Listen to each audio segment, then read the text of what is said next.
It's a fun day of learning about some of the best things the North Shore has to offer. Yeah, for the first time ever, Two Harbors launched Rail and Sail Day. It is a fun-filled, family-friendly event highlighting two iconic locations in town, the Lighthouse and the Depot.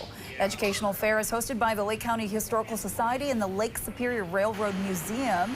At the Lighthouse today, members of the Maritime Museum shared knowledge of its history and provided treats for kids. And then over at the Depot, visitors got a chance to learn about the historic trains, the history of the railroads, and all about rail safety.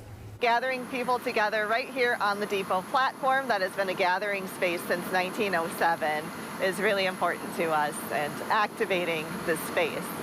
Admission to both sites is $10 for adults and $5 for children 5 to 17.